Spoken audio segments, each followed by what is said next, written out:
Heyo everybody, Haku here with my live reaction or read through for Beastars chapter 194. Really excited to talk about this one, but kind of weirded out because it says the climax is imminent, beautiful color spread. So it seems the series is wrapping up really soon, maybe probably within the next few chapters. People have said for a while, I don't have any source on this, but I do know people have said like in comments and stuff for a while that Paru only intended Beastars to go maybe around 200 chapters at the most, so it does make sense. The only thing with me is, and I mentioned it a lot last chapter while reading, is that it just feels like such an odd ending because there's so many things that we never got to in the series. We didn't get to go as deep with the whale or the history stuff. We just completely dropped the whole idea of the Beastar system, how each school chose a person and then they sort of competed and were trained to become a like full-on Beastar. We kind of dropped that whole entire system, so that kind of hurts the continuity a bit. And in this entire sort of final battle thing that was going on, we got a lot with Lugosi and with Lewis. But even though Haru was supposed to be involved with Meron and we got build up and set up for all that, the Haru part of that storyline was just totally dropped and forgotten about. So again, I've got to reiterate so that people don't get mad, but Beastars is like my favorite manga and has been for a while. But it just feels like this ending just feels weird and off. And for a series that's been like so tightly wound and well made, it just feels weird to be dropping so much stuff and like changing so much stuff. That all feels really odd and off. And there are even smaller things that I noticed when going back and rereading last week's chapter that I didn't say during my reaction to last week's chapter. Like I just noticed when rereading, I was like, wait a sec, so Meron's in jail. Okay. Meron seems to be like there was less a big deal made about him. He seems to be in less of a secure facility than Riz. And given, yeah, I think Riz is properly secured. He's all locked up in this like cell all by himself in solitary with the mask on and everything, which makes sense for somebody who straight up was murdering people, even though he was like a teenager and there was like obviously with him being a bear and not taking his medicine, all kinds of hormonal stuff going on. But Meron was legitimately a serial killer who orchestrated a bunch of really sketchy stuff in the back alley market, and he seems to be a lot less secure than Riz. So again, that seemed weird going back and rereading when I noticed that. I was like, wait a second. So I don't know. I don't know, and there are certain things like the possibility of them just getting fish meat as kind of like a quick cop out. So I don't know. I'm hoping for the best. And if it does end here, like I said, this ending seems a bit weird, things seem a bit off, but I actually don't mind Beastars ending here, even though it's, again, like my favorite manga, because I know Paru isn't much older than me, just like a year or two older than me, so Paru is still super young, so even if Beastars ends, we're probably going to get a lot more content from Paru. Maybe a totally different type of thing, maybe more stuff set in the Beastars universe like Beast Complex. So again, we could get something totally different, a different story told within the same universe of Beastars. We could get other things from Paru. So even though it's my favorite manga, that's why I don't really mind Beastars ending too much, because I know we're still going to keep getting something, even if the manga ends here. Plus, we still have more of the anime to look forward to, which season 1 was great. So either way, let's start reading here with the color spread. I had to do that big discussion there at the beginning, but the climax is imminent. Beautiful color spread. Chapter 194. Eternity until every window turns dark.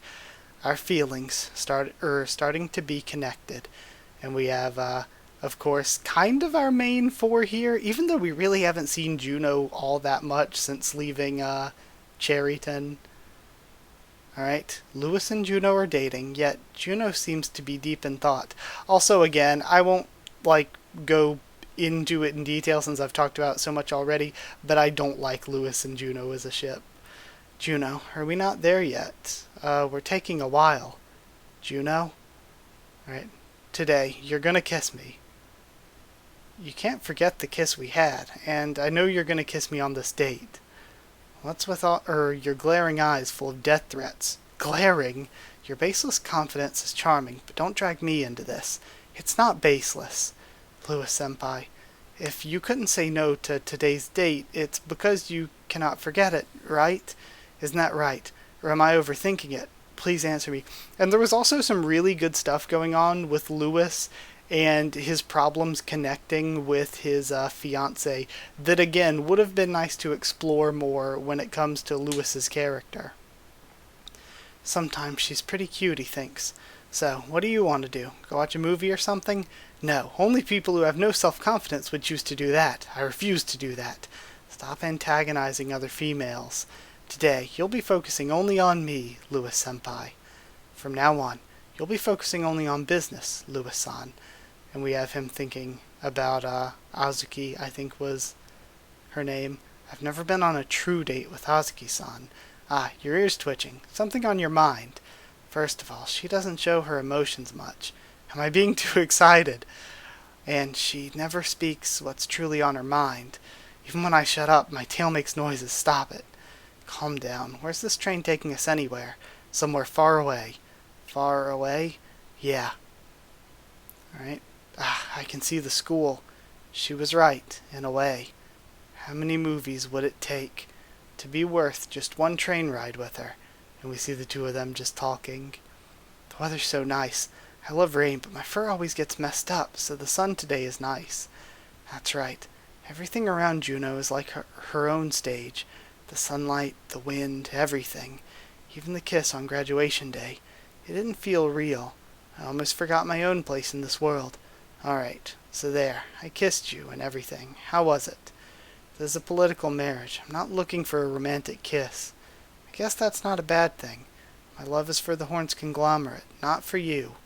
Of course. From now on, we're gonna work even harder. We'll make the Horns conglomerate even bigger. We see, oh no, they locked up the Shishigumi because they stayed to protect him. Oh, that's great. So that I'll be able to recruit more people over time. But this is not a movie. You can't have everything. And they get quiet. It's true that I'll never be able to forget that graduation day. But you'll never see me again? I'm sorry. I understand why you can't forget that day. It's just you. No, it's more than that. It's because on that day you felt them through my lips, my front teeth, my canine teeth, and then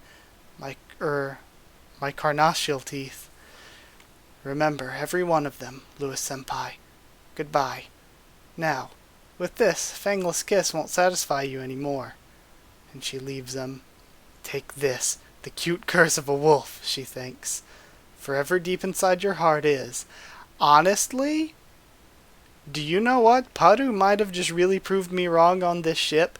I still don't like Lewis and Juno as a ship, but if this is where they end the Lewis and Juno romance, kind of like a bittersweet ending of them not getting together, I actually might really, really like that. Because even though I love happy endings and I want like characters to get together and be happy and stuff, I think this ship getting together takes away from Lugosi and Haru. And I think another problem I was having while reading that I was thinking about is that I may be more into the Juno and Louis ship if we had got more development for Juno. We got a lot of development for Louis after we left Cherryton. He was still a huge part of the story, but it just feels like after Cherryton, aside from like one or two chapters, we got like no Juno development. So it's like them getting together feels even more out of nowhere, because on Juno's part, we really didn't develop her character that much more, which is a shame because I really, really like Juno. But again, I feel like we just maybe didn't develop her enough. But if this is the way that Paru ends this ship, I actually think I like that, with her saying, I know I can't be with him, but I can at least leave him, and look at Goheen in the background. Was that also background earlier that Koala looked familiar? But I actually kind of like the idea of her saying, you know, I can't be with him, but I'll at least make him regret, like, not spending the rest of his life with me, like leaving him with that curse. So I don't know. I kind of do like the idea of their ship ending this way. Because not everything has to be a happy ending, especially if we're already going to get a happy ending with Lugosi and Haru, which I hope we do. Even though, again, Haru really didn't get the respect she deserved in this final arc. But I do think we can still have a couple more chapters. Overall, I think this was good, though. I think this was good. Overall, like I said, I don't think they were developed enough to make this ship, like, work for me. But if this is the way that Paru has written it to end, I think that it's told a really good overarching story that doesn't really need more development if this is how it ends. If Lewis just runs behind her and says, okay, now we're going to get together and everything's going to work out perfectly fine, then it still has the same problems I mentioned before of taking away from Lugosi and Haru's romance and that whole storyline. But, is what it is. So, anime season 2 will be released January. Okay. Funny edits. Okay. So, at least, so you're into Lugosi. Is it the eyes? Because he's not unique in that regard. You're mine, Lewis. Since I can't have you, I'm gonna take Pina. I hear you like swinging with carnivores now. Oh, you were right. I am gay. Thank you for helping me come out to my dad. Phew, dodged a bullet there. That mouth odor's just too vile. Washing won't get rid of this smell. I should ask Lugosi to eat my hand. That's a good one. Psst, hey Lewis. Hail Hydra, that face is so good. I love you so much. I've taken your shed antlers and made a shrine of you in my room. How was our kiss? Overall, 4 out of 10, no fangs. Doesn't matter. That'll be 10 million yen. Okay, the funny edits were really good this time. Alright. So, either way, gonna end this here. Thank you for watching. Like, comment, subscribe. Follow on Twitter if you want. If you want a link to the Discord server, ask and I'll give you a link. And if you want to help support the channel, help me keep making videos by supporting on Patreon. It's patreon.com/HakuOfTheTubes, or a link will be in the description. Once Beastars ends, we'll still have a lot more videos. I can do discussions and stuff. And I still have reviews of the anime coming. I'll be doing videos on the new anime episodes when they come out in January. So, there's a lot coming, but either way, thank you for watching, and I'll see you all next time.